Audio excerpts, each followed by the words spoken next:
Buenos días, depende de dónde estamos. Un vero placer de estar aquí con vosotros.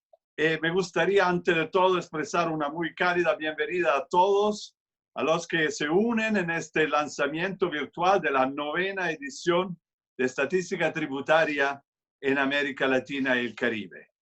Una estadística tributaria que me permiten de enfatizar que es una colaboración ejemplar entre diferentes actores. La Comisión Económica de la Nación Unida por América Latina y el Caribe, es decir, la CEPAL, tenemos aquí Daniel Titelman, el Centro Interamericano de Administración Tributaria, la CIAT, el Banco Interamericano de Desarrollo, el BID, y tenemos el Centro de Desarrollo de la OECD, y sobre todo el Centro de Política y Administración Tributaria de la OECD. En un momentito van a escuchar a Grace. Ahora, me gustaría subrayar el apoyo esencial que este informe recibe del Fondo Regional de la Unión Europea para el Desarrollo y la Transición para América Latina y el Caribe, que está ayudando a reformular la cooperación internacional en la región y que está mutando su manera de concebir la cooperación internacional, a mí me parece en la buena dirección. El informe desde ya está disponible en línea. Los sitios web de la OECD, del Banco Interamericano de Desarrollo, ya lo muestran. Me gustaría explicar que el evento seguirá un formato de panel con ponentes participando desde diferentes partes del mundo, después del cual habrá una sesión de preguntas y respuestas. Destacar que agradecemos recibir preguntas de la audiencia durante todo el evento que deberían enviarse usando el botón de preguntas y respuesta en la parte baja de la pantalla. Yo indico la parte alta, por supuesto, que depende de qué pantalla tenemos. Vamos a hacer el posible para tener en cuenta su pregunta. Y si tiene pregunta para un panelista en particular, que nos avise, por favor. El seminario web está grabado y estará disponible en el canal de YouTube en pocos días después de este evento. La presentación también va a estar en línea. Esa era la primera cosa que me gustaba decir. Muy rápidamente la segunda. La estadística tributaria en América Latina y el Caribe es una colaboración ejemplar. El informe Estadística Tributaria en América Latina ha proporcionado datos tributarios armonizados para la región desde el 2011 para un creciente número de países. El nuevo informe incluye 26 países incorporando a Santa Lucía por la primera vez. Los datos son comparables desde 1990, lo que proporciona información invaluable de cómo la finanza pública ha evolucionado en la región durante casi 3 décadas. Me gustaría también decir que estos datos son comparables con otra parte del mundo, que es un poco la característica de nosotros y nos permite entonces el que aporta la comparación. Que me permiten de pedir que nos tomemos un momento por recordar a Luis Villela, que recientemente ha perdido la vida a causa del COVID-19. Fue fundamental en el análisis de la política fiscal en su Brasil natal y en la región en su conjunto, así como un verdadero buen amigo para muchos de los que hoy estamos aquí.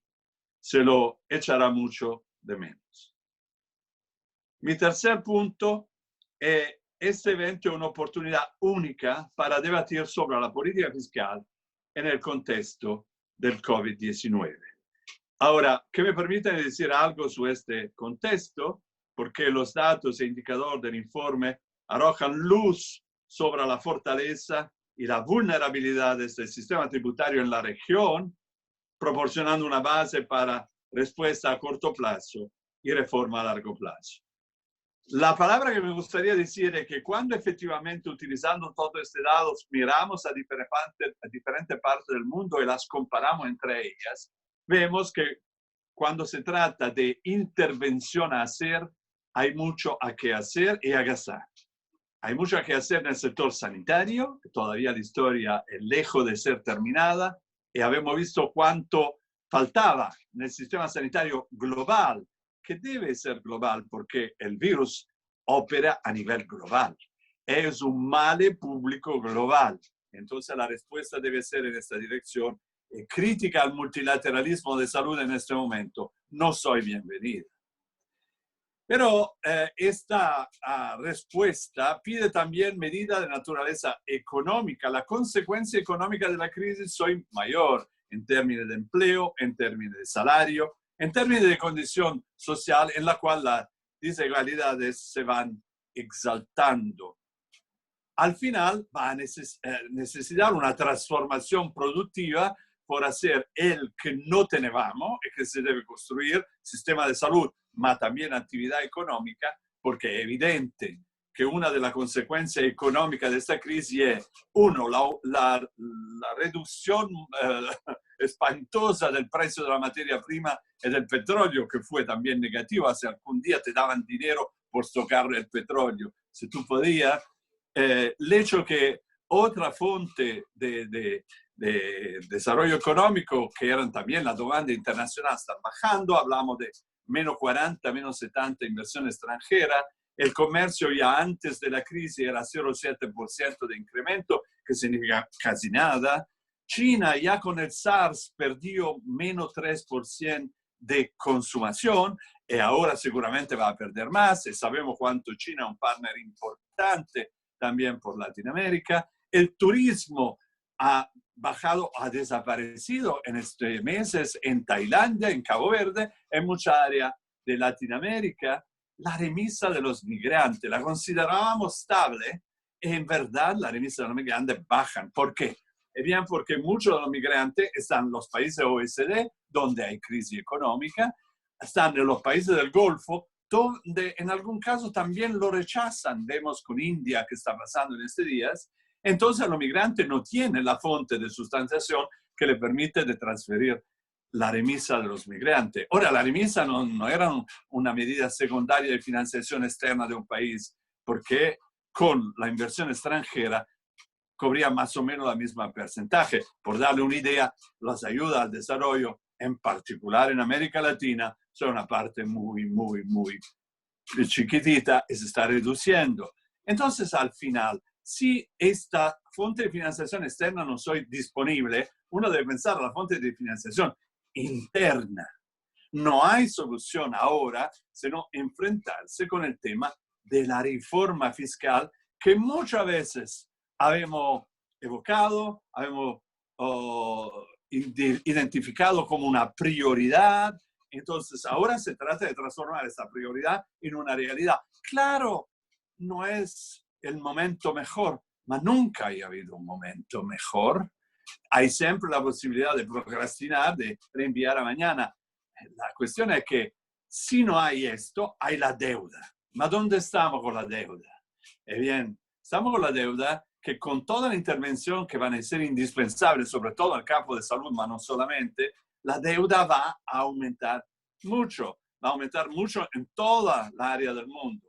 Entonces, claro que se debe intervenir sobre la deuda. Claro que la intervención del Fondo Monetario Internacional, del Banco Mundial, que han suspendido el pago de la deuda, suspendido. Soy importante, pero no soy suficiente, que mucho más va hecho en el campo de la deuda. Desafortunadamente, muchas veces se discute solamente en los países menos desarrollados, que la mayoría de las veces son en otro continente. No, se debe tomar en cuenta todo el conjunto de los países en desarrollo que tienen dificultad. Se debe reducir la deuda, se debe distribuir la deuda a un periodo más largo, con tasa de interés más bajo, pero esta es la respuesta a hoy. A partir de hoy se debe construir el medio plazo y el largo plazo. ¿Estamos hablando de qué? De reforma fiscal por aumentar la recaudación fiscal y la calidad de los impuestos. Con esto no tengo más a aburrirme, tengo más a ir siguiendo en la abertura. Entonces, dale inmediatamente la palabra a Daniel Titterman, que después va a dar la palabra a su vuelta. Entonces, Daniel, muchísimas gracias. Te paso la palabra ahora. Muchas gracias, Mario. Un gusto compartir contigo y con todos ustedes aquí a la distancia. Y antes que nada, también quisiera traspasar y hacerles llegar los saludos y cariños de Alicia Bárcena, que le hubiera encantado poder participar en este lanzamiento, pero lamentablemente no pudo y me pidió que por favor transmitiera sus cariños. Como muy bien y estaba planteando Mario, este lanzamiento se da en un momento en que el mundo y América Latina, al igual que el resto del mundo, están viviendo circunstancias realmente únicas y especiales desde la historia reciente, que es una pandemia que está generando un gran costo económico y social, y también en vidas humanas y en salud. Y uno de los temas centrales para enfrentar esta pandemia tiene que ver con la política fiscal. Es decir, el principal instrumento que está a la mano de los gobiernos en este momento para enfrentar la pandemia desde la perspectiva de salud, a través de la inversión en el sector salud y proveer los servicios e insumos de salud, a su vez como tratar de mitigar los costos económicos y sociales de la pandemia, es uno del evento central en la política fiscal. Y en este sentido, esta publicación del Revenue Statistics cae y vuelve a entrar en un momento muy especial para el mundo y para la región América Latina y el Caribe. Quisiera antes partir por agradecer también a nuestros socios y amigos en esta publicación, la OECD, el CIAT y el BID, con los cuales ya venimos hace muchos años colaborando en la generación de este producto, que creo está cobrando especial relevancia en los momentos que estamos viviendo. El mundo se está enfrentando a una crisis económica sin precedentes desde la Gran Depresión, o quizás un poco antes de la Gran Depresión, y América Latina no es una excepción. Esperamos que la región este año va a contraer en torno a un promedio de 5,3%, pero creemos que va con un fuerte sesgo a la baja, y probablemente en función de cómo se estén dando las dinámicas de la curva del contagio y las posibilidades de reactivación económica, estos números podrían tener un sesgo a la baja importante. Y en este contexto hay un gran desafío para la política fiscal, tanto de corto con una mirada más de mediano plazo. En el corto es necesario fundamentalmente lograr proveer recursos e ingresos a las personas para mitigar, digamos, los costos sociales que se están viviendo a partir de la pandemia, y eso es esencial, poder generar y contar con los recursos. Y como muy bien decía Mario, tenemos dos opciones, o ingresos o deuda. Y al final del día probablemente todos vamos a salir más endeudados, no solo los gobiernos de todas las regiones, sino también el sector privado, los hogares, las empresas y las personas. Y ahí eso nos va a generar un gran desafío en el futuro. Y desde la óptica fiscal el gran desafío va a ser cómo vamos a lidiar con los mayores niveles de endeudamiento sin la posibilidad, y creo que sin la posibilidad real de hacer ajustes fiscales, porque creo que la política fiscal y el papel de la política fiscal están cambiando durante la pandemia, pero también van a cambiar hacia el futuro. Y es el gran momento de preocuparnos y empezar a pensar realmente en cómo aumentar los ingresos públicos en nuestros países de la región, para poder enfrentar, digamos, los grandes desafíos de la demanda que va a venir a la política fiscal, y también poder enfrentar el espacio fiscal. Y en este sentido, la publicación en Revenue Statistics genera un gran instrumento para ayudar en la toma de decisiones.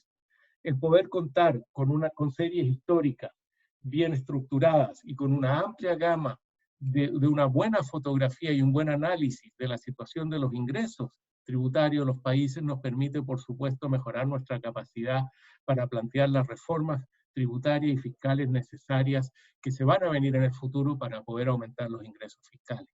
En este sentido, al aporte que ya venía haciendo el Revenue Statistics de manera muy significativa en la discusión de los desafíos de la política fiscal y en particular de los ingresos fiscales en América Latina y el Caribe, creemos que en los tiempos que estamos viviendo y en los tiempos que se vienen, esta publicación va a ser aún más relevante. ¿Ya? Va a ser esencial poder contar con este instrumento para guiarnos mejor en la discusión de la tan necesaria reformas tributarias que nuestros países tienen que llevar a cabo para poder enfrentar en los tiempos que se vienen en los desafíos y demandas de la política fiscal. Desde esa perspectiva, celebramos una vez más este lanzamiento y creemos que el esfuerzo conjunto de estas de nuestras organizaciones está teniendo y creciente importancia y creciente utilidad en el pensamiento y en ayudar a generar mejores sistemas fiscales en nuestros países. ¿Ya? En general, lo que uno observa es que a nivel de la región, los gobiernos están haciendo esfuerzos importantes desde el ámbito fiscal en paquetes fiscales que en algunos casos alcanzan cifras en torno al 10% del PIB. Y esto es muy importante. Y como muy bien también decía Mario, las necesidades de aumentar la inversión en el sector salud no solo son transitorias, sino que van a tener un carácter más permanente. Y al mismo tiempo hay que pensar que esto puede ser una gran oportunidad para ver cómo empezamos a fortalecer nuestros sistemas públicos, nuestra política fiscal, porque quizás también una de las grandes lecciones de esta crisis es que vamos a tener que transitar no solo a sistemas públicos con mayores ingresos, sino también hacia sectores públicos capaces de implementar políticas universales. Nuestros sistemas públicos han estado muy sesgados y concentrados en políticas de gasto basadas en la focalización, siempre estimando a la población más vulnerable y tratando de focalizar los recursos hacia ese tipo de la población más vulnerable. Esta pandemia ha puesto sobre la mesa la importante necesidad de avanzar hacia políticas de cobertura más universal, como por ejemplo salarios, el ingreso ciudadano o y otro tipo de transferencias. La pandemia ha afectado al grueso de la población y requiere respuestas para el grueso de la población. Por lo tanto, las estructuras y la lógica de focalización con que hemos operado durante mucho tiempo se está viendo dificultada, y creemos que es el momento no solo en la contingencia de la coyuntura para enfrentar la pandemia, sino el gran desafío de mediano plazo y largo plazo de nuestros países, avanzar hacia la capacidad de implementar, sobre todo en el ámbito social, políticas de carácter universal. Y eso implica reformas importantes a los sectores de salud, reformas importantes a los sectores de pensiones y otros sectores dentro del ámbito de lo social. Por ello, el poder contar con mayores ingresos va a ser una clave esencial en el futuro de nuestros países. Y aquí de nuevo la importancia de este informe que busca tomar una buena análisis de la dinámica de los ingresos, no solo en términos del monto, pero también de la estructura de los ingresos en casi todos los países de América Latina y el Caribe.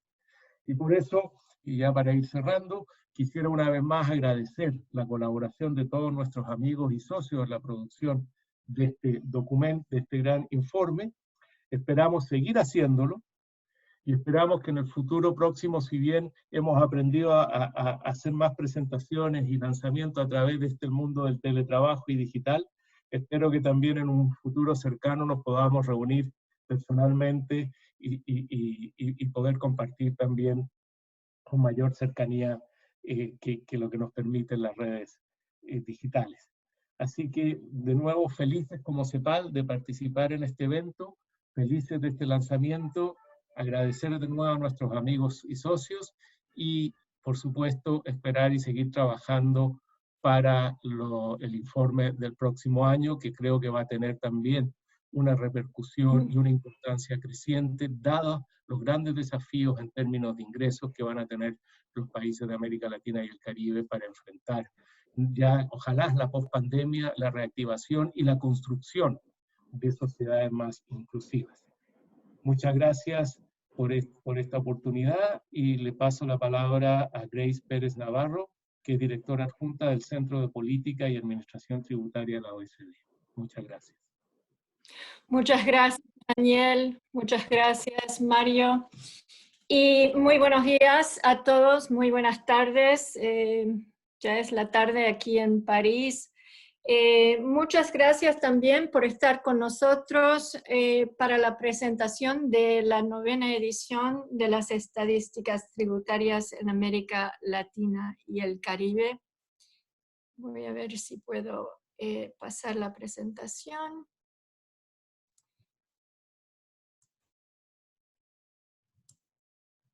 Ok, espero que la puedan ver.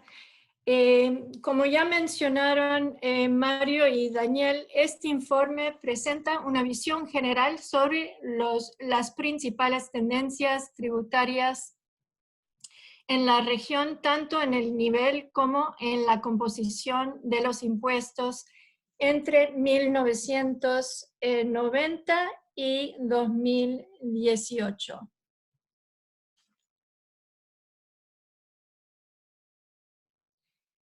Además, presenta el promedio para la región de América Latina y el Caribe comparado al promedio de la OCDE. Como ya mencionó Mario, también se puede comparar esta información con los países de África y otras regiones, porque ya tenemos cubierto casi 100 países en esta base de datos. Pero para efectos de esta presentación me concentro en una comparación de la región de América Latina y el Caribe con los países miembros de la OCDE.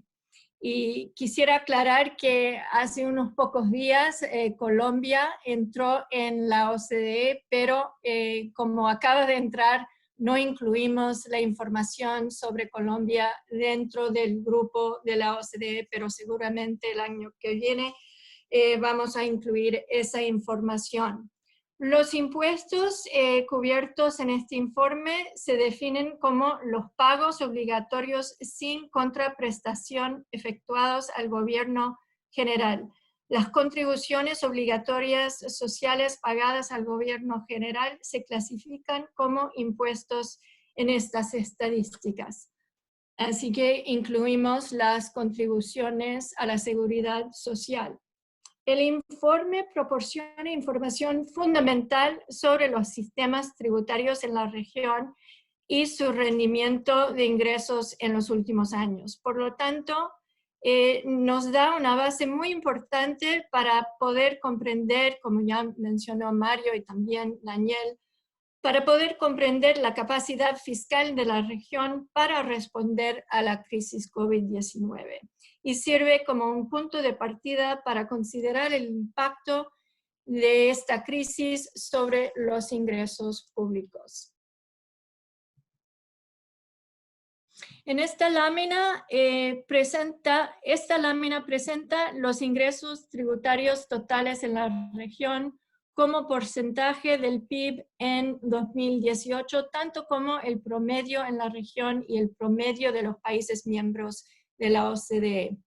En 2018, la recaudación tributaria en la región alcanzó el 23,1% del PIB, que es el nivel más alto registrado de ingresos tributarios en la región.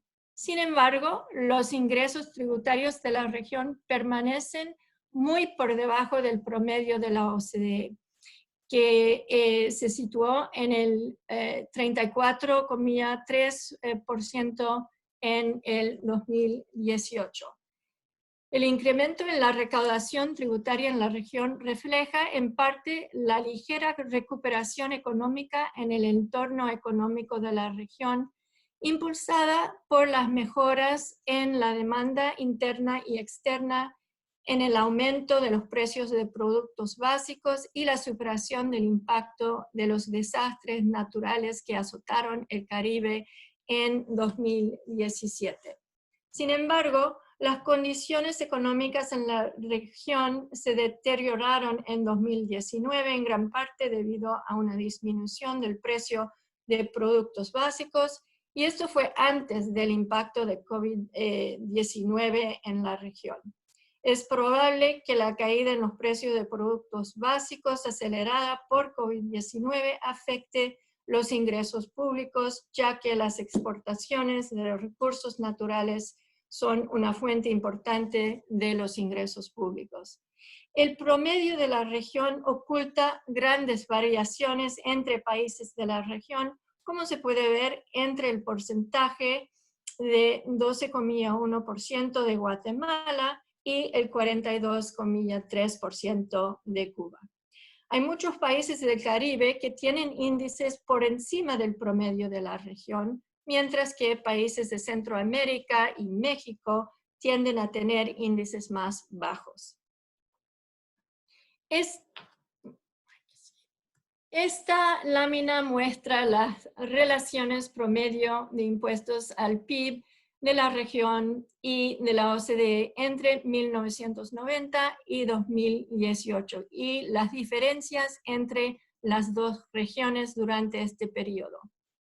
A largo plazo, la relación promedio de impuestos a PIB de América Latina y el Caribe ha aumentado de 15,9% en 1990 a 23,1% en 2018.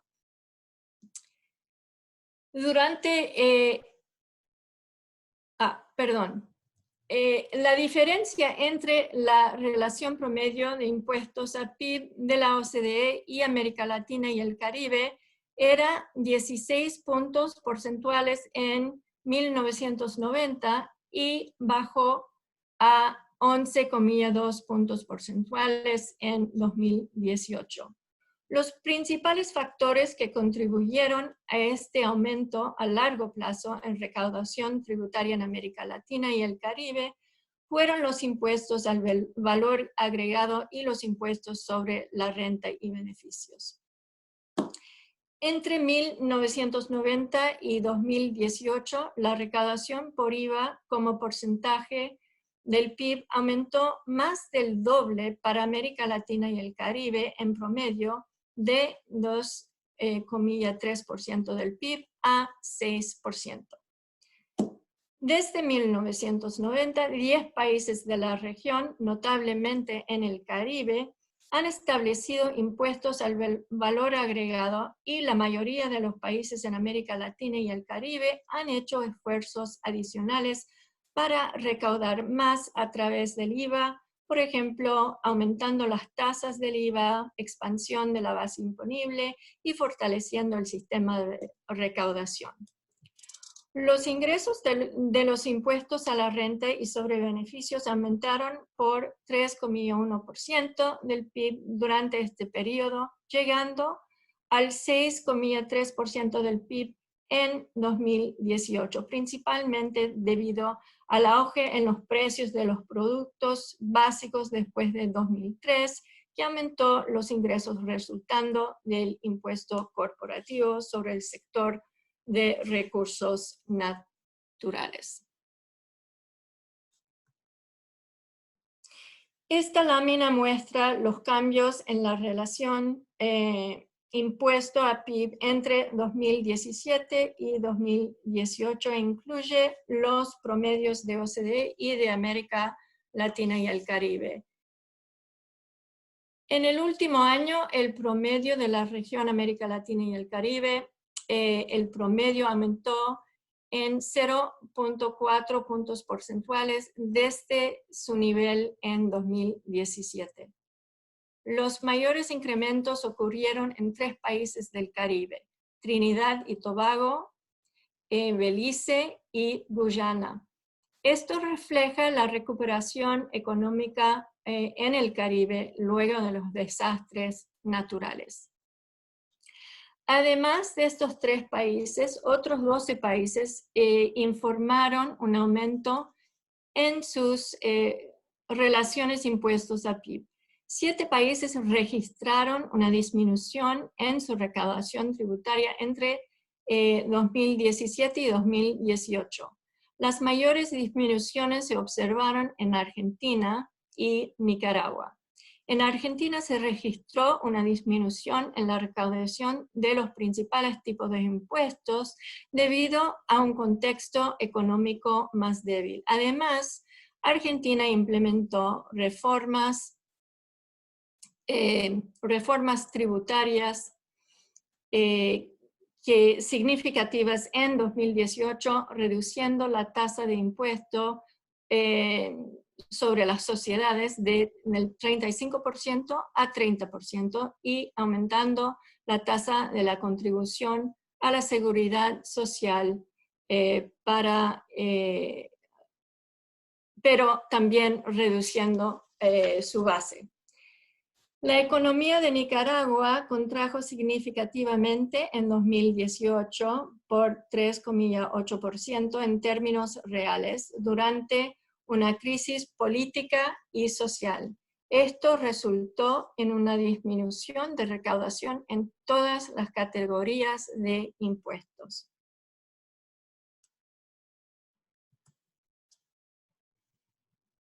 El aumento en la relación promedio de impuestos a PIB de la región en 2018 refleja una ligera recuperación en el entorno económico debido al aumento de comercio y el aumento de los precios de los productos básicos y la recuperación de los desastres naturales en el Caribe en 2017. Desafortunadamente, las perspectivas más allá del 2018 no son positivas, como ya mencionó Mario y también Daniel. Las condiciones económicas han sido menos favorables desde 2019, debido en particular a la caída de los precios del petróleo y de otros productos básicos. Y los recientes disturbios sociales en la región y el impacto del COVID-19 plantean nuevos desafíos para los sistemas fiscales. Las estructuras de los sistemas tributarios en los países de América Latina y el Caribe también presentan retos. Los bajos ingresos de impuestos clave siguen siendo una limitación para la generación de ingresos y una fuente de vulnerabilidad. Los bajos niveles de impuestos sobre personas físicas y contribuciones a la seguridad social y la alta dependencia en los impuestos a los bienes y servicios reducen la posibilidad de redistribución.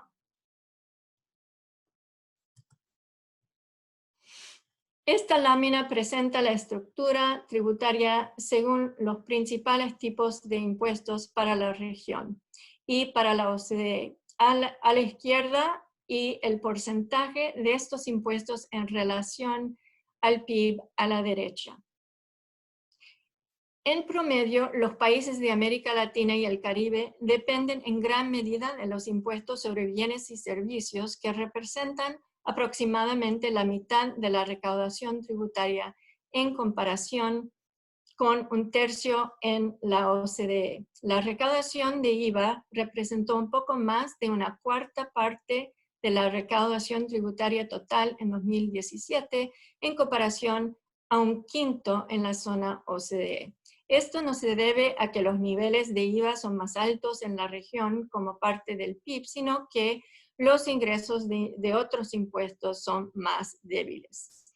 La alta dependencia en el IVA limita la posibilidad del uso del sistema tributario para redistribución, porque el IVA tiende a ser un impuesto más regresivo y es más difícil ajustarlo en base de niveles de ingresos. La crisis COVID-19 ha tenido un impacto muy importante en el consumo, especialmente sobre los bienes no necesarios, lo cual implica un impacto directo sobre los ingresos por IVA. Los países de América Latina y el Caribe dependen más en los ingresos por el impacto por el impuesto sobre sociedades que los países en la OCDE. En 2017, el impuesto sobre sociedades en la región representó aproximadamente el 15% de ingresos tributarios en comparación a menos del 10% en la zona OCDE, pero los niveles como porcentaje del PIB son más o menos similares en ambas regiones, más o menos 3,4% versus 3% en la OCDE. Los ingresos por impuestos sobre sociedades tienden a ser especialmente volátiles en tiempos de crisis económicas, como vimos durante la crisis financiera de 2008. La región América Latina y el Caribe depende mucho menos en el impuesto sobre la renta de personas físicas y las contribuciones a la seguridad social. La participación del impuesto sobre la renta de personas físicas en el PIB fue casi 4 veces mayor en la zona OCDE que en la región América Latina y el Caribe. Contribuciones a la seguridad social como porcentaje del PIB en 2017 fueron menos de la mitad de las contribuciones a la seguridad social en la zona OCDE. Los bajos niveles de estos impuestos reducen la potencial redistributiva de los sistemas tributarios en la región y limitan el gasto posible en protección social, impidiendo la potencial para reducir la desigualdad. Esta lámina presenta la evolución del impuesto sobre sociedades y el impuesto a la renta de personas físicas como porcentaje del PIB entre 2007 y 2018 para la región América Latina y el Caribe y para la zona OCDE. Y también muestra el promedio de la tasa nominal del impuesto sobre sociedades en la región América Latina y Caribe durante el mismo periodo. En 2018, los promedios de ingresos en América Latina y el Caribe por impuestos sobre sociedades e impuestos sobre la renta de personas físicas como porcentaje del PIB se ubicaron en 3,5% y 2,3% respectivamente. Desde 2007, los ingresos por impuestos sobre sociedades como porcentaje del PIB han ido bajando, mientras que los ingresos por impuestos sobre la renta de personas físicas han aumentado, pero los ingresos por impuestos sobre personas físicas como porcentaje del PIB se mantienen muy por debajo del promedio de la región OCDE. Durante este periodo, ingresos por impuestos sobre sociedades como porcentaje del PIB han sido más volátiles que los ingresos por impuestos sobre la renta de personas físicas. Los ingresos por impuestos sobre sociedades han sido impulsados principalmente por ciclos económicos y cambios en los precios de productos básicos, especialmente en los países que dependen en la explotación de recursos naturales. Los cambios en las tasas de los impuestos sobre las sociedades también han contribuido a los cambios en la recaudación por este impuesto. Durante este periodo, el promedio de la tasa del impuesto sobre sociedades en la región disminuyó del 27,3% al 25,7% en 2016. Después subió en los próximos 2 años a 26,3% en 2018. La crisis sanitaria y económica que estamos viviendo presenta importantes retos a la región. La relación del impuesto con respecto al PIB sigue muy por debajo de la OCDE. Los bajos niveles de generación de ingresos tributarios limitan la redistribución y gasto en servicios públicos, especialmente, como ya mencionó Daniel, en salud. La cual plantea preguntas sobre cómo se financiarán medidas de emergencia de protección social y después, a mediano plazo y largo plazo, cómo vamos a tratar de restablecer las finanzas públicas. Los sistemas administrativos para gestionar los impuestos y transferencias son más débiles por lo general que los sistemas existentes en los países de la OCDE, lo cual implica que los países de la región América Latina y Caribe tienen menos herramientas disponibles para responder a la crisis. Mirando hacia el futuro, será necesario aumentar el papel de los sistemas tributarios, como Mario ya mencionó, para equilibrar las prioridades de estimular el desarrollo inclusivo y reparar la posición fiscal de los países. Bueno, muchísimas gracias por su atención y muchas gracias a todos nuestros socios en este proyecto.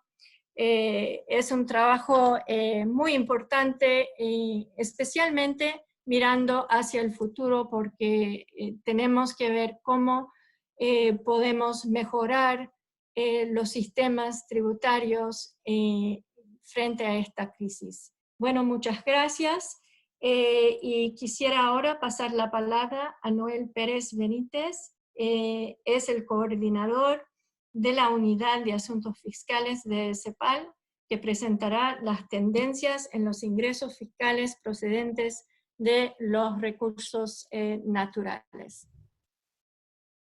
Muchas gracias, Grace. Muchas gracias también a Daniel, a Mario, a todo el mundo que nos acompaña. Thank you. Y quisiera iniciar comentando que es muy interesante este proceso que tenemos de las estadísticas tributarias. Creo que es un precursor del trabajo a distancia entre distintas instituciones. Cuando yo llegué a CEPAL y conocí el proceso, me pareció impresionante la coordinación, así que ha sido muy interesante.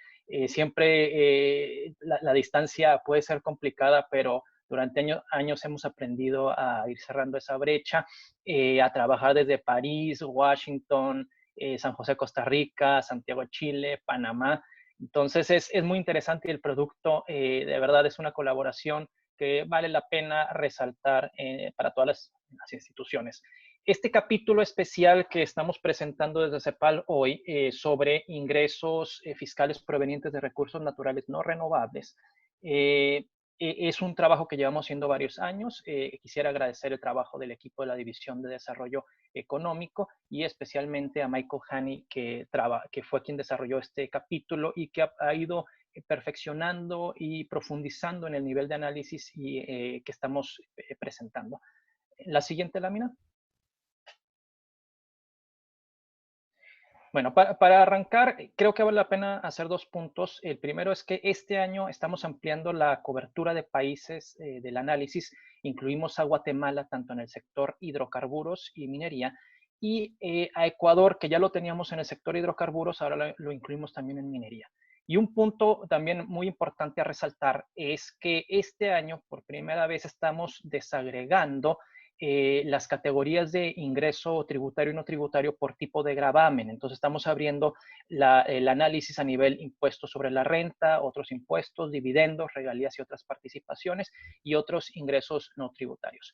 Lo que vemos en el sector hidrocarburos es que durante 2018 hubo un incremento en los ingresos que fue guiado principalmente por la dinámica de precios del petróleo. En 2018 tuvo un incremento, aunque hubo una caída al final del año, pero el incremento en promedio fue importante y esto guió este aumento en los ingresos provenientes de hidrocarburos. En 2018 se situaron en 2,7% del PIB en la región, lo que implicó un incremento de 0,7 puntos porcentuales del PIB en comparación con el año anterior.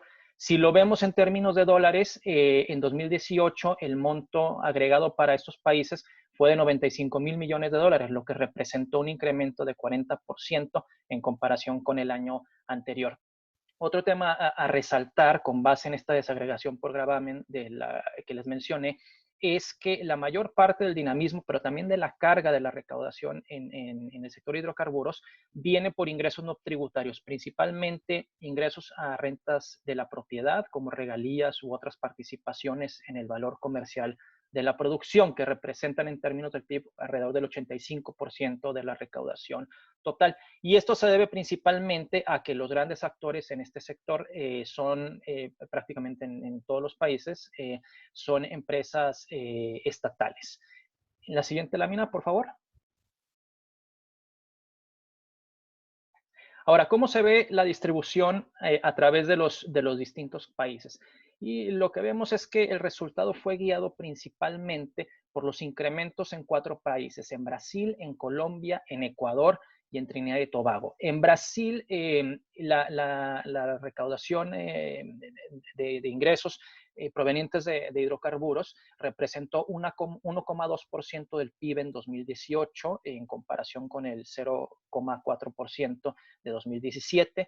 En Colombia fue un aumento muy importante. En Colombia también hubo un aumento muy importante. En 2018 se registró 1,8% del PIB en comparación con 1,1% del PIB de 2017. En Ecuador hubo otro aumento importante. En 2018 se registró 8% del PIB que contrasta con el 5,6% de 2017.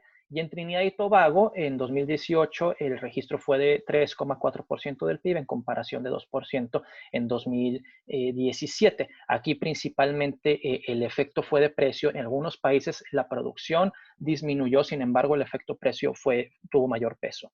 En la siguiente lámina,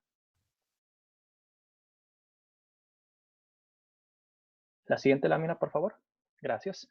En la siguiente lámina vemos ahora los ingresos provenientes de minería. Aquí también vemos un incremento que fue guiado principalmente por un tema de precio. A nivel de los 11 países que tenemos en este análisis, para 2018 se alcanzó un nivel de recaudación de 0,39% del PIB, que fue mayor al 0,33% del PIB de 2017. Si vemos en la gráfica derecha en términos de dólares, el monto se situó en 13.200 millones de dólares en 2018, lo que implicó un incremento de 35% en términos de dólares.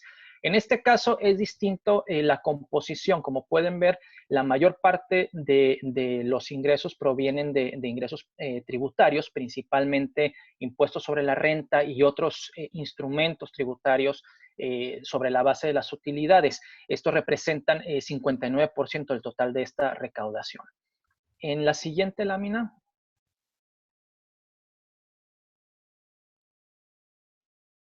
Sigue, perfecto, gracias.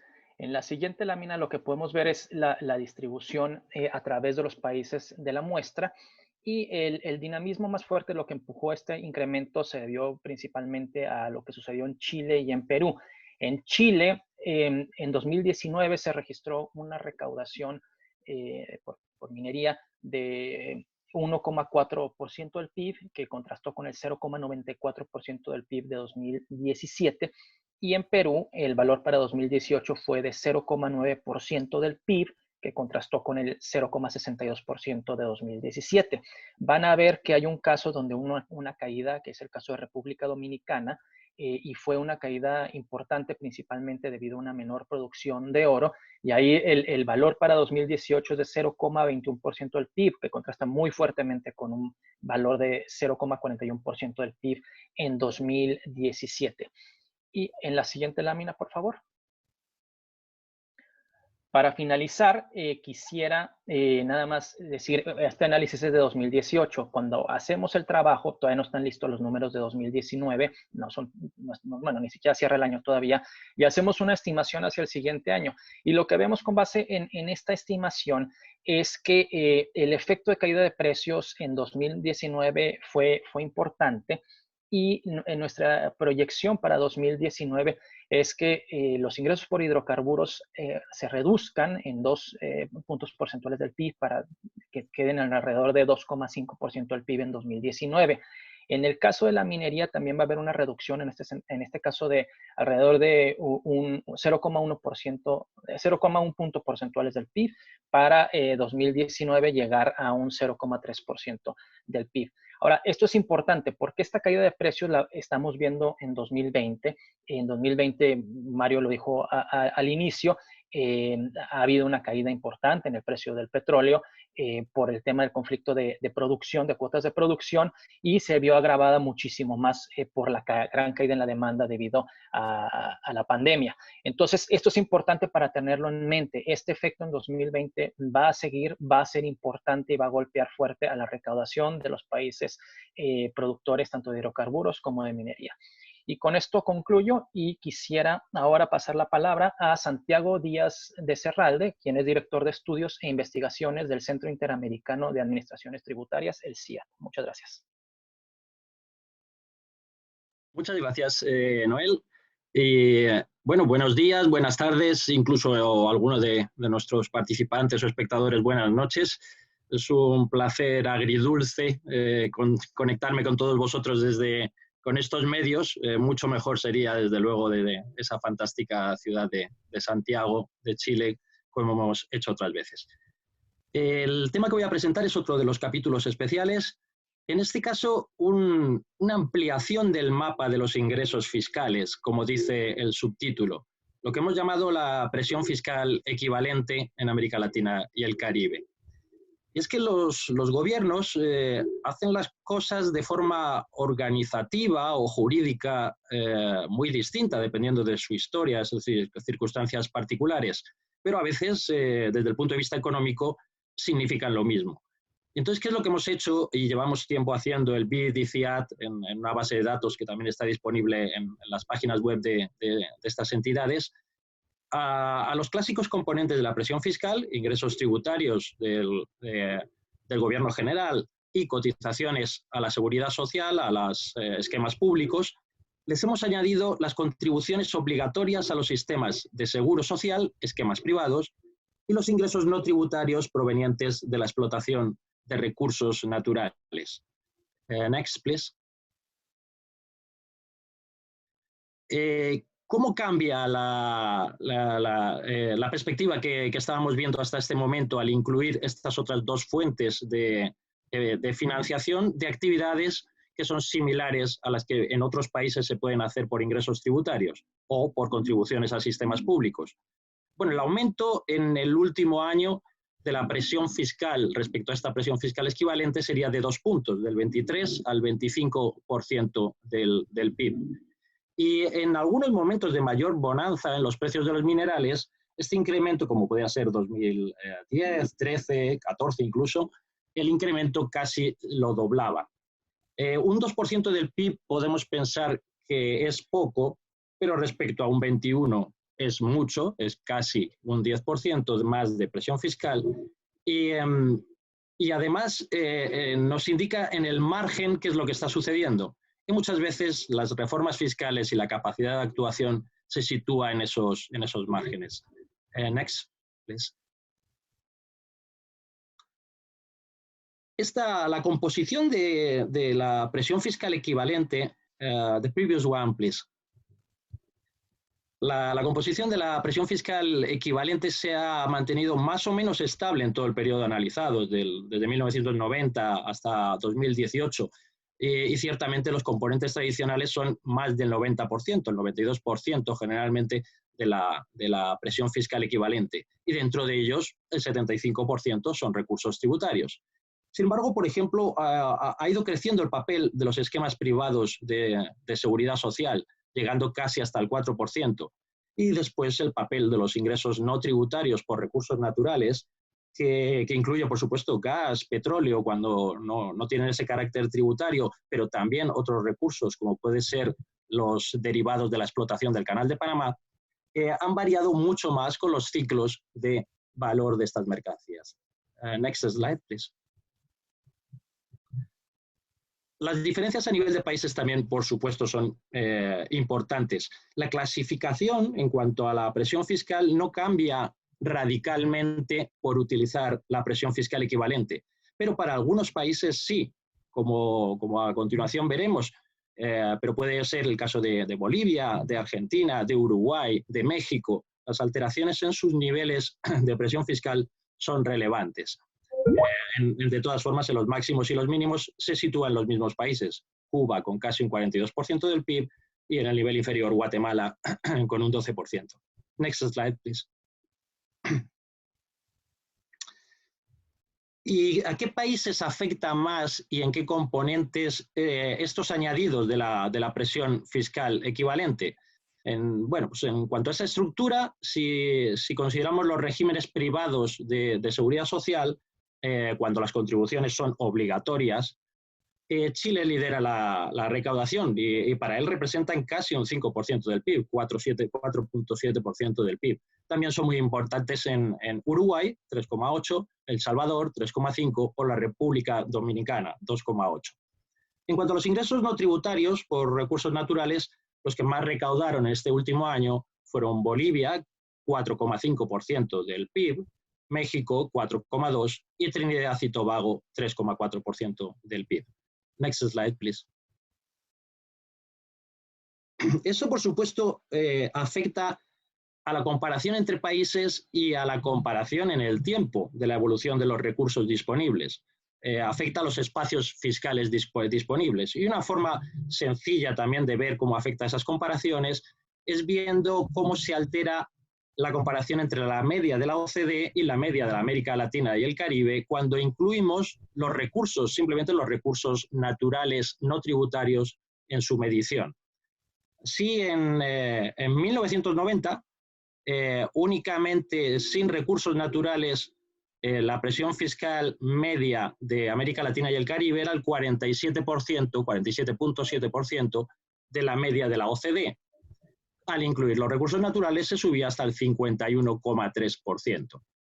En este último año, sin recursos naturales, la presión fiscal tradicional es el 65,7% de la media de la OCDE e incluyéndolos el 67,8%. Ha habido momentos en los que esta diferencia, el tener en cuenta o no los recursos naturales, ha tenido mucha más relevancia. Si, por ejemplo, tenemos los datos de 2010, donde sin recursos naturales la presión fiscal media en América Latina era del 65% de la media de la OCDE, y incluyéndolos llegaba hasta el 70%. Next slide, please. Bueno, todos estos datos, su mayor detalle, están tanto en la publicación como en esta base de datos de recaudación de presión fiscal equivalente que está disponible en la página web del BID y en la de CIAT, en CIAT Data. Y bueno, no quería olvidarme de dos cosas. Primero, muchísimas gracias a todos los consultores y colaboradores que durante años han hecho posible esta base de datos y colaboradores en especial de muchas administraciones tributarias. Y desde luego, por último, quienes más han contribuido a la última recopilación de datos y a su organización, Dalmiro Morán y Agnes Rojas. Para finalizar, decir que esta iniciativa del BID de CIAT cuenta ahora para las preguntas o para cualquier aclaración adicional, también ahora en esta presentación, con Alberto Barrex del BID para contribuir a las respuestas. Bueno, muchas gracias y dejo la palabra a Mario.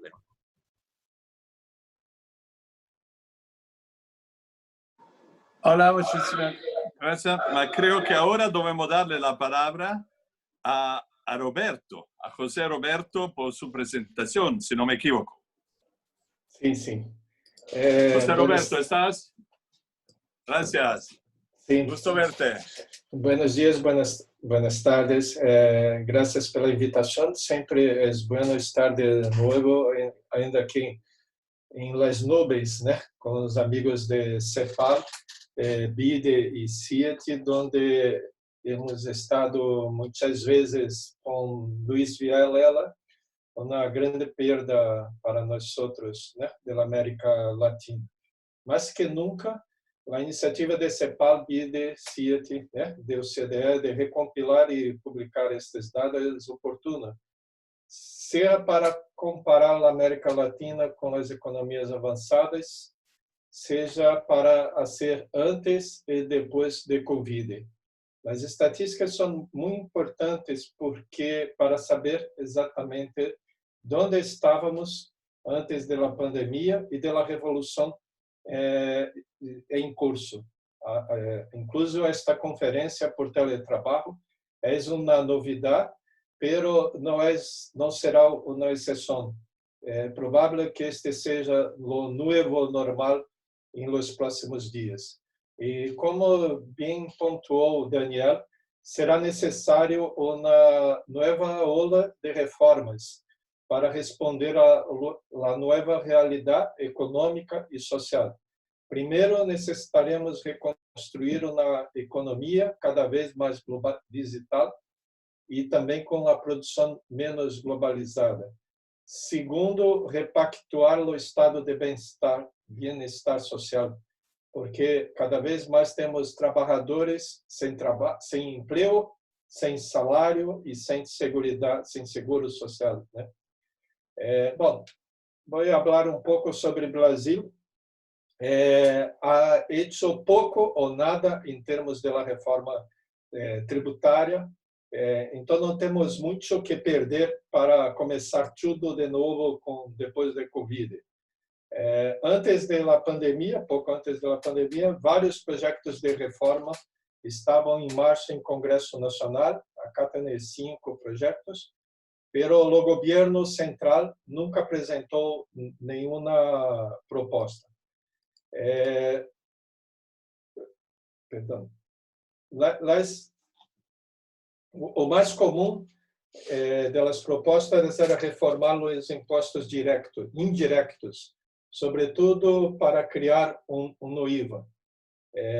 Por outro lado, é importante alertar que esta é a coleção a arrecadação de impostos que é mais afetada pela recessão.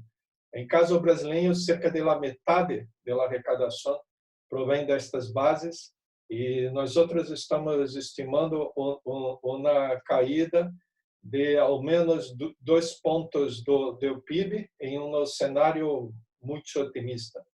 O ponto principal é que as maiores perdas vão se dar em los impostos provinciais e os municipais. Isto é um problema mais grave para o Brasil em tempos de pandemia, porque os governos subnacionais são responsáveis por cerca de 85% de gasto público com saúde em Brasil e não podem emitir títulos de dívida. Então, este é um grande desafio. Bom, se nosso sistema tributário era estruturalmente muito ruim, muito mal, agora também não deve arrecadar tanto. Por isso, eu creio que será inevitável promover câmbios radicais neste sistema. É hora de construir um novo sistema. Os pilares do sistema impositivo moderno, como, aliás, Alberto, Barreis, Márcio Berdi, têm alertado, estes pilares estão sacudidos. As ganâncias, os salários e as vendas.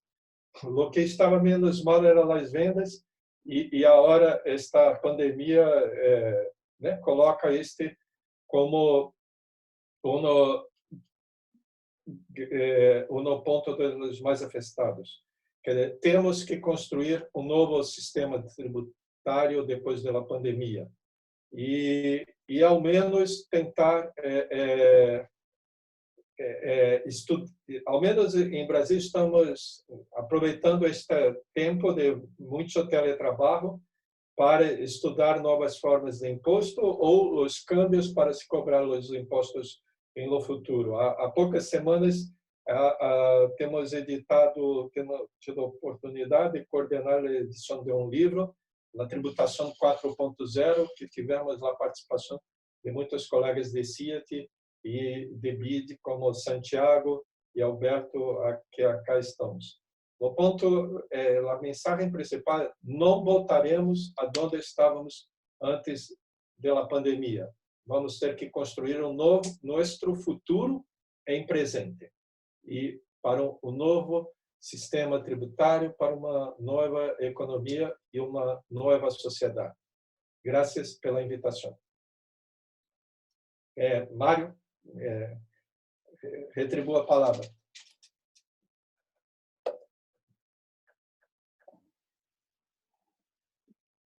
I'm mute now.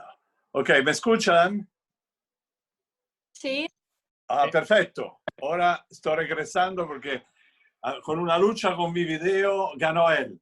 Entonces, Roberto, muchísimas gracias por tu presentación. Muy importante de haber en este debate former policy maker en Brasil y en otros países. Entonces, muy interesado a todos a tu contribución. Ahora, al final de esta presentación de José Roberto y de todos los otros antes, a mí me gustaría transmitir ahora alguna cuestión a los participantes del panel.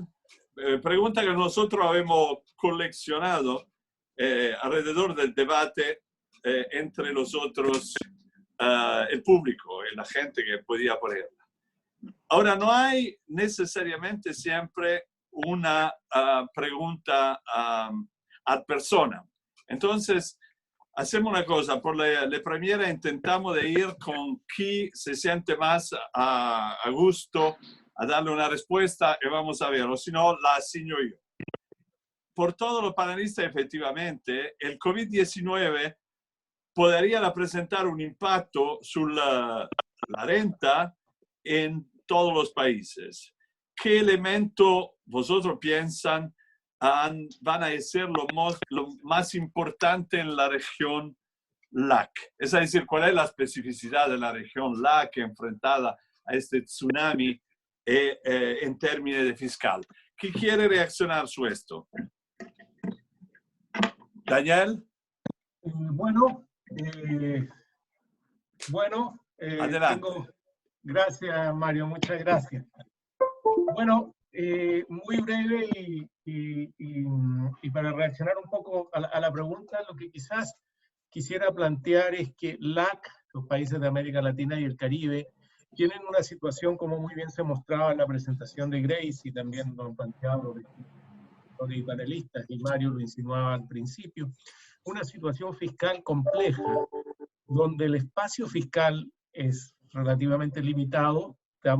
Salimos de la crisis subprime y empezábamos con un aumento de la deuda, si bien sigue siendo baja en muchos países en términos comparativos, hubo un aumento de los déficits fiscales, pero a su vez tenemos serios problemas en la recaudación fiscal y los ingresos fiscales. Tenemos una estructura tributaria que es muy regresiva, que se basa fundamentalmente en impuestos indirectos, digamos, que ha sido producto de las reformas que se han hecho desde los años 80, y que además también tenemos una alta evasión y elusión tributaria. La CEPAL ha calculado más o menos que para el promedio de la región la evasión tributaria está en torno al 6,3% del PIB, que es una cifra bastante importante cuando uno tiene que pensar en recursos. Por lo tanto, yo diría que una primera especificidad de los desafíos de América Latina y de los países es cómo mejorar no solo la carga tributaria, sino también la estructura tributaria, que nos parece un tema esencial. O sea, avanzar hacia estructuras más progresivas que permitan tener un impacto mayor en uno de los temas centrales de América Latina y el Caribe, que es la distribución del ingreso. La estructura tributaria no es solo un tema de captación de recursos, también la política fiscal tiene un tema que hablar sobre mejorar la distribución de ingresos, y no solo a través del gasto, sino a través de los ingresos también. Entonces creemos que ahí hay un gran primer elemento de las particularidades de América Latina, que es cómo mejorar la capacidad de los países de mejorar su captación de ingresos tributarios, pero también mejorar la estructura tributaria y hacerla más progresiva. Creemos que ahí hay un tema central que se va a hacer con va a tomar mucha fuerza, sobre todo por los desafíos que vienen no solo para enfrentar la pandemia, sino para el mundo post-pandemia, donde la política fiscal va a tener que jugar un papel central en la recomposición de la estructura productiva, de la reactivación económica y de la estructura social. Y ahí creemos que la capacidad de mejorar los ingresos y mejorar la estructura de los ingresos va a ser central, y creemos que es una particularidad muy esencial de América Latina y el Caribe, que ha estado lamentablemente por mucho tiempo sobre la mesa, pero podría ser esto una oportunidad para realmente tratar de hacer avances sustantivos. Gracias. Muchas gracias, Daniel. Ahora, Grace, en esta visión en particular, ¿cuáles son los retos para la América Latina en luchar contra la evasión? Pregunta directa a ti. Gracias. Gracias.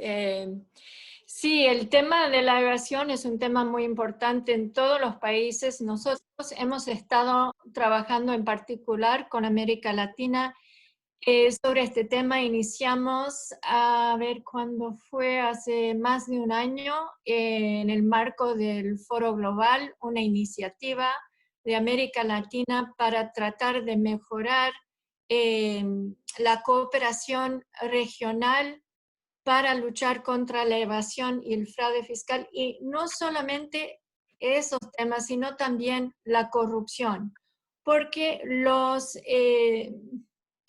la corrupción, la evasión, la elusión son muchas veces conectadas. Hemos visto eso en el caso del escándalo FIFA.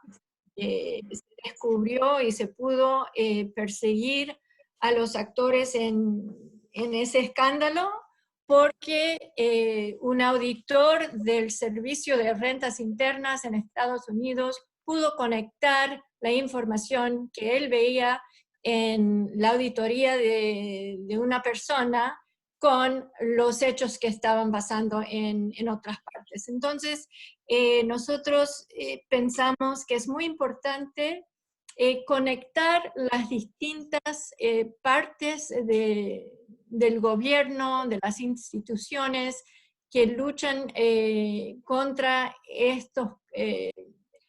estos casos muy serios de crímenes, casos penales, para que puedan cooperar, porque con la coordinación, con la cooperación, con el intercambio de información, van a poder mejorar esta lucha, no solamente contra la evasión, pero sino también en contra de la corrupción, que es un tema muy serio en la región. Ya tenemos dentro de nuestro foro global más de 160 países miembros. Todos están implementando estándares de intercambio de información, de transparencia, y ahora lo que hay que hacer es implementar esos estándares en una forma práctica, utilizar el intercambio de información, utilizar todas las herramientas que ahora las administraciones tributarias tienen disponible para contrarrestar la evasión. Así que no es solamente un problema de América Latina, pero sí es importante enfocarse en ese tema, y hemos tratado de mejorar ese enfoque a través de esta iniciativa LAC. Gracias. Gracias, Grace. Ahora tenemos también a Alberto Barrex aquí. Entonces, hay una pregunta, y yo pienso muy bien para él, que habla en particular del ejemplo de Ecuador, que el año pasado ha mirado una serie de cambios, de retos políticos, saliendo, o en parte, del fuel subsidies. Entonces, aquí hay una cuestión más general que dice, ¿cómo se debe manejar la transición energética en este marco, en particular con referencia a la herramienta fiscal y los impuestos? Alberto, me hace una pregunta horrorosa, pero tú tienes espaldas muy grandes. No, en este momento los tres pilares fiscales son el 75% de la recaudación, el IVA, la renta y la seguridad social. Estamos perdiendo 1 punto por mes solo de impuestos y casi otro punto dependiendo de cada país. Estamos desangrados.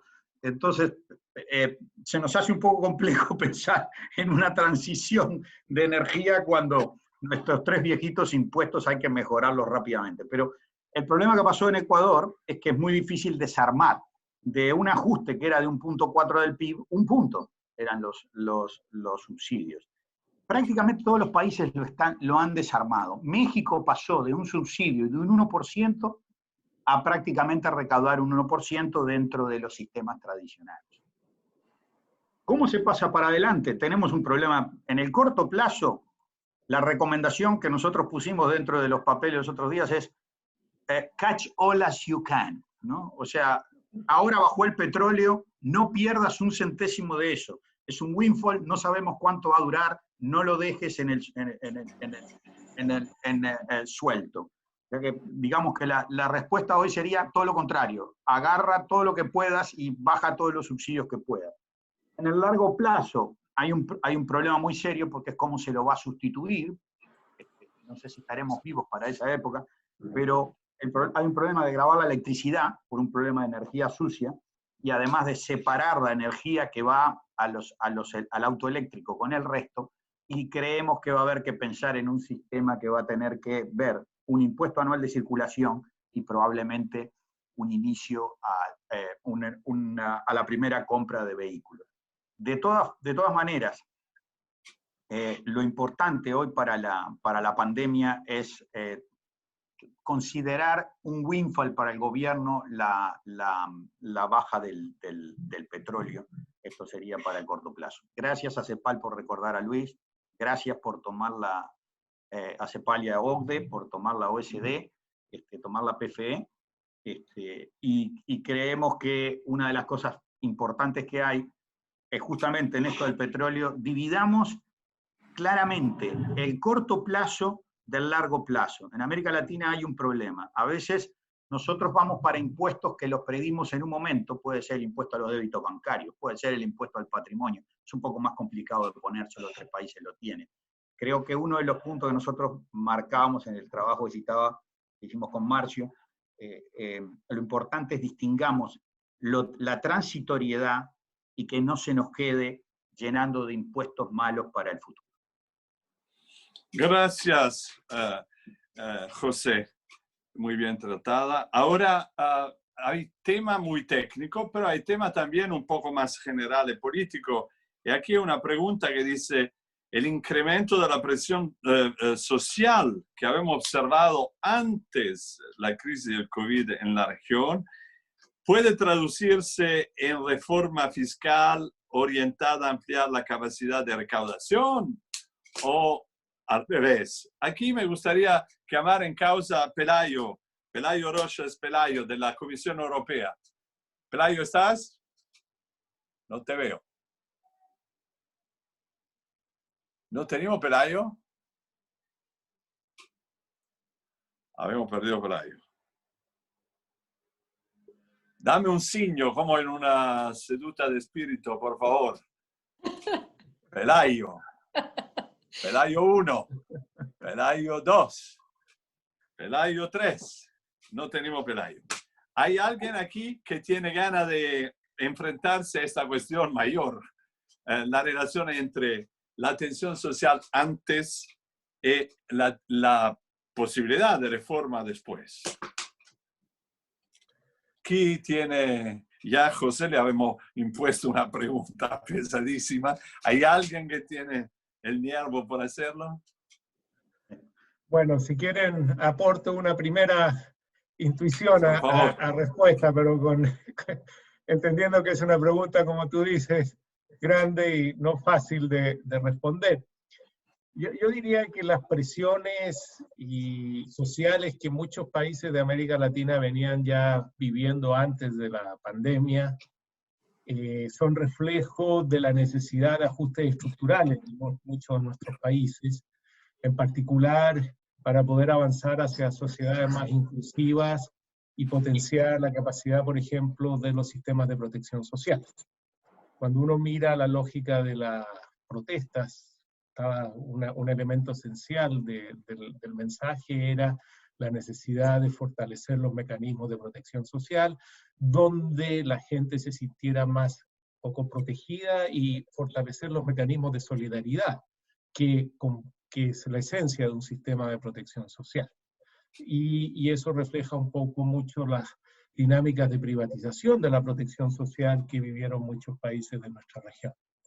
Y esos son problemas estructurales que no van a cambiar por la pandemia, sino que pueden volverse más complejos en un mundo donde estamos esperando una muy fuerte contracción económica y donde las demandas sociales en momentos de la contracción económica, según nuestra mirada histórica, América Latina hay que volver hasta casi 1914 para encontrar una contracción similar a la que vamos a estar viviendo en este año. Entonces eso te va, por supuesto, a generar una gran demanda sobre la política fiscal. Y ahí esperemos que esta gran demanda, y muy bien como decía Alberto, no sea solo una mirada transitoria, sino que pueda tener también una mirada más de largo plazo, que haga entender que realmente necesitamos reformas fiscales, reformas tributarias bien diseñadas, bien pensadas, que sean capaces de ir aportando los recursos que el Estado va a necesitar en el futuro. Si eso se va a dar o no es una pregunta que es abierta, digamos, va a depender de muchos factores, pero ojalá esto sirva como una oportunidad para entender que el rol de la política fiscal en nuestros países, y no solo creo que en nuestros países, ha cambiado, y tenemos que, por lo tanto, en una mirada de responsabilidad fiscal, si vamos a tener mayores demandas fiscales, vamos a tener necesidad de mayores ingresos fiscales. Si eso se va a traducir, digamos, necesariamente en las reformas que uno esperaría que se dé, eso es una pregunta abierta. Gracias. Gracias. No, Mario. Tenemos una mano que se levantó. Noel, por favor. Bien. Gracias, Mario. Y para abonar a lo que Daniel estaba comentando, me parece que es una realidad, como decía Daniel, se van a tener que plantear estas reformas amplias, tanto desde el punto de vista de los ingresos como desde el punto de vista de gasto. Muchas de las demandas sociales que empezaron a emerger durante el año pasado están muy relacionadas con temas de presiones de gasto que todos conocemos que están ahí y que van a seguir fortaleciéndose hacia adelante. Las demandas hablaban de pensiones. Bueno, ahorita tenemos un tema donde las pensiones son indispensables. Los sistemas de pensiones como están no tienen la capacidad de mantener un nivel de vida adecuado de las personas que se están pensionando. Salud era otro tema y está quedando evidente con esta crisis ocasionada por la pandemia, que es un sector que se tiene que fortalecer, se tiene que tener una cobertura más amplia y llegar hacia la universalidad. El tema de las transferencias, de los sistemas de protección social, como mencionó Daniel al inicio, también es muy importante, porque lo que nos estamos dando cuenta es que los sistemas de seguridad social como están, no están teniendo la capacidad de reaccionar lo suficientemente rápido para atender a las poblaciones que están viendo afectadas, que es la gran mayoría, durante esta crisis. Pero encima de eso tenemos que pensar el tema de la educación y con el choque que está generando la pandemia, el tema de educación a distancia creo que está teniendo cuestionamientos y es algo que se va a tener que analizar cómo fortalecerlo. Hay muchos supuestos atrás que son necesarios que las personas tienen que tener para que esto funcione, que en este momento no los están teniendo. Y hay una pregunta adicional bien importante que no estamos hablando en este momento, pero es ¿qué vamos a hacer con la inversión? Porque al final de cuentas, lo que ha sucedido en los últimos años en el proceso de ajuste y de consolidación fiscal es que la variable de sacrificio ha sido la inversión pública, y esto lo que nos está generando es una reducción en el potencial de crecimiento de la economía hacia adelante. Así que todo esto requiere ingresos, pero también requiere un replanteamiento por la parte del gasto. Gracias. Muchísimas gracias. No hay solamente la revolución, el tsunami que estamos observando con el COVID. Antes, al mismo tiempo, en parte ganando de la diseminación del COVID, hay también toda la discusión sobre la digitalización. Y ahora, aquí me preguntan, en una de preguntas importantes, que dice, sí, ma Grace, después el COVID, en el mundo que va a venir después, la economía digital puede haber un peso más importante, ya lo tienen, ¿verdad? ¿Qué significa esto sobre la tasación? ¿Cómo debemos empezar a tematizarlo? Dime. Bueno, tenemos un proyecto en el marco inclusivo sobre BEPS, sobre este tema de cómo grabar a la economía que se está digitalizando. Y a la vez tenemos varios países que han iniciado impuestos específicos sobre las empresas digitales, lo que llaman aquí en Francia las GAFAs, Google, Amazon, Facebook, Apple.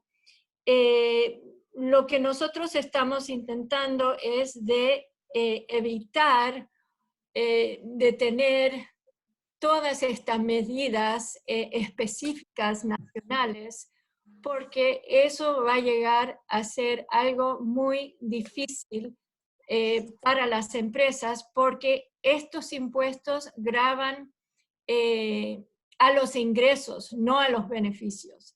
Así que si una empresa, aún una empresa como Google o Facebook, que tiene muchos beneficios y que está beneficiando durante esta crisis, si tienen que pagar el 3%, el 7% de los ingresos en cada país, van a quedar en quiebra. Así que tenemos que tener una solución multilateral, y lo que sí estamos viendo es que hay mucho interés en los países miembros del marco inclusivo de llegar a una solución para gravar no solamente a estas empresas, sino también a las otras que pueden beneficiar de la digitalización, porque hoy en día casi todas las empresas se están digitalizando. Así que estamos trabajando sobre ese tema y también estamos elaborando un mecanismo para asegurar que todas las multinacionales paguen un nivel de impuestos. No es decir que cada país tiene que tener el mismo impuesto, sino que tienen que tener la posibilidad de asegurar de que las empresas multinacionales paguen por lo menos un X porcentaje. La crisis COVID yo creo que va a impulsar aún más a esta iniciativa. Ya vemos que hay algunos países, por ejemplo, Indonesia, que ya dijo que quería implementar un impuesto sobre los servicios digitales. Indonesia participa en nuestros trabajos y ha dicho que va a esperar un poco más, pero se ve que hay una presión muy alta para tratar de resolver este tema. Gracias, Grace. Me parece que desafortunadamente esta tecnología no simplemente nos permite de comunicar, pero también crea una nueva alienación y presión muy fuerte. Aumenta la productividad, debemos hacer muchas cosas al mismo tiempo. Entonces el tiempo deviene los recursos raro, el dictador de mi vida personal cotidiana con esta herramienta. Ahora estamos enfrentados nuevamente a esta presión porque efectivamente ya estamos adelantados en la agenda. Las preguntas fueron extraordinariamente interesantes. A mí me parece también que mucha de la contribución fueron capaces de ayudarnos a entender y a comprender muchas de las cosas. Y yo me gustaría muchísimo agradecer a toda la gente que fue alrededor de la mesa, Alberto, Grace, Daniel, Noel, José Roberto, Santiago y todos los otros, Pelayo, que debe estar en algún lugar, que lo vamos a encontrar, y todos los otros que han participado en esta discusión. Fue extremadamente enriquecedora. Ahora, por el tema principal, a mí me parece que debemos enfatizar que la recaudación de la región, a pesar de mejoras que se han producido recientemente, sigue siendo muy baja y su estructura reduce poco las desigualdades y no necesariamente promueve el emprendimiento. Me parece que podemos recordar algunos números clave por el contexto actual. Si bien alta la heterogeneidad, desde 12% del PIB en Guatemala, había una pregunta sobre Guatemala, pero desafortunadamente debemos discutirlo en otro momento, en 42 de Cuba, la recaudación es de solo 23.1. Me permitan de hacer una referencia, Grace tiene razón, mirámoslo con la OECD en Latinoamérica, pero tal vez mirámoslo también con África. África no tiene la pinta que tal vez tenemos en la cabeza. En África hay Túnez que tiene 31% de recaudación fiscal sobre PIB, África del Sur que tiene 29%, Marruecos que tiene 26%. Hemos visto cuánto tiene Chile, es menos del que tiene Marruecos. Entonces, este dato comparativo permanece particularmente impresionante. Además, la estructura sigue sesgada hacia impuestos indirectos e impuestos directos a las empresas. Lo habíamos ya nombrado, creo que fue muy explícito sobre esto. La volatilidad del precio del recurso natural del producto va a afectar más la estructura fiscal. Entonces, la crisis del COVID nos pone toda una serie de cuestiones y pide la construcción de paquetes fiscales que puedan apoyar las empresas y el empleo, pero al mismo tiempo que necesariamente necesitan de reflexionar sobre la recaudación. Entonces, estamos bajo de un espacio fiscal limitado. El nivel de endeudamiento antes de la crisis del 2008 era menor que el existente hoy en día no se presenta solamente en Latinoamérica, con lo cual el tema del endeudamiento es un tema mayor, sobre lo cual estamos todos movilizados. Se necesita más que nunca reemplear una reforma fiscal como parte de repensar el pacto social en el escenario de salida de la crisis del COVID. El análisis de la presión fiscal equivalente debe tenerse en cuenta en el momento de diseñar este tipo de reforma.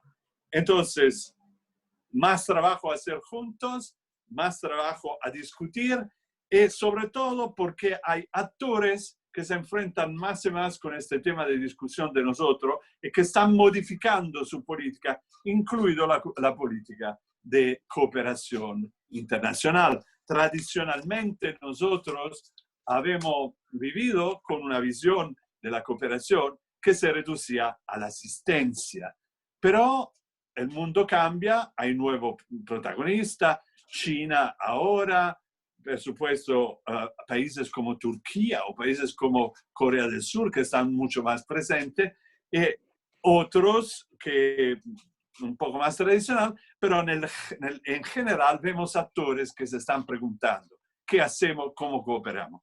Un actor que a mí me parece particularmente interesante en toda esta pinta, por ello que no han tenido la posibilidad, yo le invitaría a leer el paper que el Josep Borrell ha preparado como representante externo de la Unión Europea sobre el futuro después del COVID, que piensa que ya es presente. Me parece muy interesante como elemento por discutir.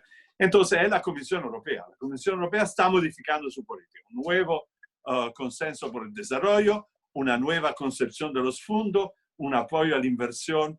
Entonces, con mucho gusto que a mí no me toca, tengo la gana de introducir ahora Jorge de la Cavalleria, que es uno de los protagonistas de este tipo de política cuando se trata de Latinoamérica.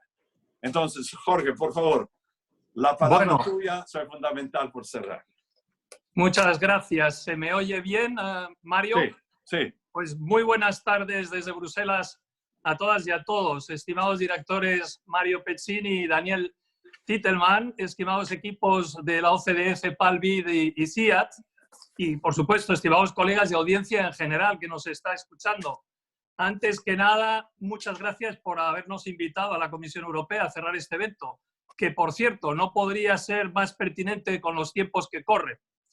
La Comisión Europea, como estabas diciendo, reconoce la relevancia y calidad de estos trabajos y detrás de este informe sabemos que hay un trabajo inmenso desde hace muchos años.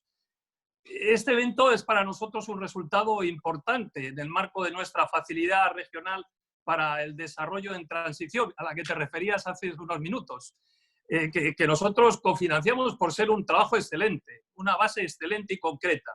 Como es sabido, permíteme decir que esta facilidad nos ha permitido, tanto a la CEPAL, a la OCDE, desarrollar una nueva narrativa del desarrollo, una narrativa que pone el énfasis en la complejidad y en el carácter multidimensional del proceso de desarrollo y donde el sector público, y esto está muy ligado a lo que decimos hoy, tiene y además merece ocupar un lugar verdaderamente capital. Si hace unos meses algunas de nuestras ideas compartidas, Mario, podían entenderse como principios teóricos, hoy la verdad es que describen de forma indiscutiblemente la realidad y el reto con el que nos encontramos a fortiori con el reto del COVID. En el marco de esta pandemia es necesario tener una visión clara, entender la capacidad que nuestros gobiernos tienen para responder dentro y fuera de Europa, articulando no solo una respuesta rápida y exhaustiva a corto plazo, y otros lo han dicho, sino también, y más difícil, liderando un esfuerzo de recuperación a largo plazo, que ahí está la gran dificultad.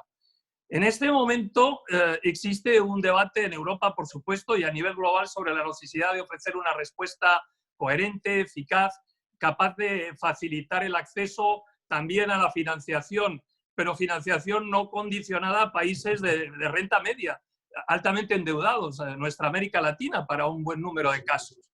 Creemos que América Latina también tiene que políticamente liderar esa agenda. Y estamos seguros, en todos casos, estar seguros que aquí en Bruselas este informe será utilizado convenientemente y que el diálogo de hoy es una excelente base para una nueva agenda que ya estamos construyendo. frente a estos retos que nos acucian, tampoco podemos perder de vista una cosa que también habéis dicho algunos de los intervinientes, y es que debemos de mantener como marco de referencia nuestro objetivo común de apoyar a América Latina también en los objetivos del desarrollo sostenible. Para el logro de estos objetivos, contar con información estadística de calidad que diseñe o que guíe el diseño de nuestras políticas es fundamental. En nuestro caso, tengo que decir, la alianza con la OCDE y con la CEPAL y la información que proveen es un insumo fundamental. Eso nos sirve también, y lo has dicho Mario, y creo que también otros intervinientes, también nos está sirviendo a diseñar la política europea en la materia. La estamos utilizando nosotros internamente. Permitidme, por favor, a continuación, muy rápidamente, dar unas pinceladas. Soy consciente que estoy cerrando el evento, pero quería dar 2 o 3 pinceladas sobre 2 o 3 elementos fundamentales justamente de esta cooperación europea con América Latina y Caribe, y más en el contexto de esta crisis actual. Y en esos elementos que también habéis citado antes de mi intervención, todos sin duda, habría que subrayar primero la obviamente necesidad de apoyar desde Bruselas, lo estamos haciendo, la expansión del espacio fiscal y la capacidad fiscal en la región. Ese sería el primero y nuestra primera prioridad. La segunda, articular la recuperación en torno a un crecimiento económico más cohesionado, verde y sustentable. Y añadiría, y se ha comentado en las preguntas, social, porque está claro que una vez más el crecimiento no se ha aprovechado durante años y tenemos el reto enterito y acuciante, más acuciante encima de la mesa. Y el tercer elemento es fomentar al máximo el papel de las alianzas internacionales. También se ha dicho, el llamado multilateralismo, que algunos parecen abandonar olvidando las lecciones de la historia. Ese multilateralismo debe también de ayudarnos a desbloquear los recursos necesarios para alcanzar los objetivos. A muchos se les olvida. En las circunstancias actuales, para las que la verdad es que no contamos con precedentes comparables, esto nos supera, ¿no? América Latina se enfrenta a estructuras que limitan la capacidad del sector público, lo habéis dicho todos. Es difícil articular en estas circunstancias grandes estrategias de respuesta. Y lo hace además en circunstancias precarias, no solo fiscales, sino macroeconómicas, que además, como habéis señalado muy bien en el debate, van a ser ahondadas y que muchos definen además, y lo habéis hecho también, en base a las 3 dimensiones de la crisis, en el marco presupuestario, problema del impacto en los ingresos, problema de la necesidad de ampliar el gasto y a la vez más difícil acceso a las fuentes de financiación que se supone que deberían de ser también el motor. Habéis hablado también de inversión. Habiendo reorientado, y ahí permitirme mencionar nuestra reciente comunicación de la Unión Europea en la materia, pues hemos reorientado 15.000 millones de nuestra cooperación internacional para apoyar la respuesta global a este COVID-19. Nosotros desde Bruselas reconocemos y apoyamos la necesidad por parte de los diferentes países con los que nos asociamos de expandir su espacio fiscal. Nos parece el principio de todo, sin el cual no hay política que valga. En este sentido, la Unión Europea, créanme que desde Borrell hasta mi comisaria Urpilainen, lo estamos debatiendo también en algunos papers internos, está muy comprometida en lanzar planes de respuesta justamente pública a la pandemia. Y sin esa base, ¿qué políticas se pueden elaborar? Pues ninguna.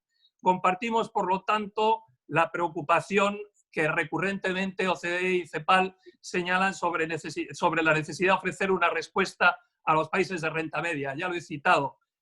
Ante la drástica caída de los impuestos y la creciente dificultad de este acceso a los medios, es obvio. Por eso el estudio que presentamos hoy o que presentáis hoy públicamente no podía llegar en un momento más necesario. Tal como he señalado y he visto a lo largo de la presentación, es triste constatar que el modesto incremento en los últimos años, y como casi todos los países de América Latina, presentan unos ratios, Mario, de ingresos públicos con arreglo al PIB significativamente inferiores a la OCDE, a los de la OCDE en general. Con lo cual, obviamente es difícil, y ahí venía una de las respuestas importantes en el diálogo, dar soluciones concretas, ¿no? y con impacto real. Por eso creemos que hoy la respuesta a la pandemia, y no solo fuera de Europa, también en Europa, debe suponer un paso para romper brechas estructurales. Hay que hacer, como dicen los británicos, de dificultad un elemento positivo de la dificultad. De forma que si hay que hacer recuperación económica, habrá que hacer sacrificios, habrá que acompañar el fortalecimiento, sin duda, de las estructuras de recaudación fiscal y de protección social, porque eso es lo que se nos demanda y porque ya estamos más tarde que tarde. Y a lo mejor el ser humano aprende al final, ¿no?, de estas lecciones de la historia. Por otra parte, la pandemia hace necesario que nuestras instituciones públicas, y en esas nos incluimos desde la Comisión Europea, seamos capaces de articular planes multidimensionales de recuperación. Es un reto común para vosotros, desde vuestras organizaciones, para nosotros y obviamente para los estados, porque en el fondo lo que tenemos que hacer es fortalecer espacios de colaboración facilitando el intercambio. También lo habéis dicho, es fundamental. Quisiera mencionar muy rápidamente que nosotros también estamos dándole mayor importancia a programas con experiencia regional, como nuestro programa que conocéis muchos de vosotros, Eurosocial, que pone el foco en la cohesión social a través de las asistencias técnicas a políticas públicas en América Latina, que por cierto es un programa que no hemos desarrollado en Asia y en otros continentes en los que he trabajado anteriormente, antes de venir a América Latina. Ahí América Latina es laboratorio también para la Unión Europea, precursor de este tipo de modalidades. Y ahí se trabaja en finanzas públicas, en política fiscal, como elemento vertebrador de cualquier cosa que tengamos que hacer y que estábamos haciendo, pero más aún en el futuro. Añadiré además que para nosotros es importante no solo trabajar en recuperación económica rápida, porque eso es lo que siempre nos piden los políticos, incluso nuestra jerarquía estos días, pero también hacerlo de manera sostenible, perdonad que lo responda, cohesionada y sostenible. Hoy nos toca reconstruir, nos va a tocar reconstruir.